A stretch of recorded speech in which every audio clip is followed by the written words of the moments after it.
salle, c'est la suite et fin de la restauration du muséum, qui n'avait pas été terminée.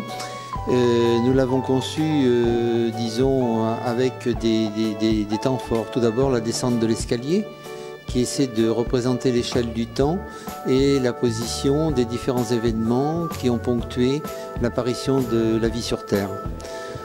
Ensuite, lorsque vous arrivez dans cette toute petite salle, sur votre droite, vous avez une table qui est voulue pour découvrir un petit peu ce que c'est qu'une roche, un minéral et un fossile, et pour que les gens puissent mieux appréhender le monde minéral, on a positionné des roches, des minéraux et des fossiles qu'ils peuvent toucher, qu'ils peuvent observer et voir un petit peu leur composition.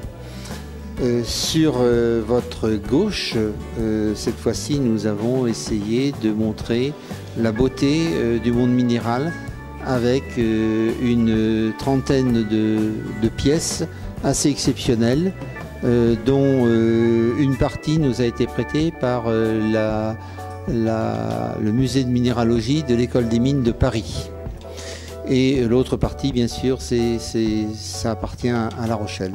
Et puis, nous avons agrémenté cette salle par des pièces historiques, en particulier une marqueterie qui contient des marbres et des granites qui proviennent d'Italie et qui ont été récoltés et achetés par Florio de Bellevue lors de son grand voyage entre 1788 et 1793.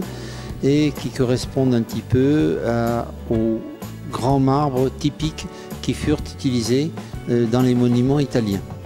Enfin, la dernière vitrine, qui est consacrée à Florio de Bellevue, représente une lithographie de ce personnage avec quelques dessins originaux de géologie.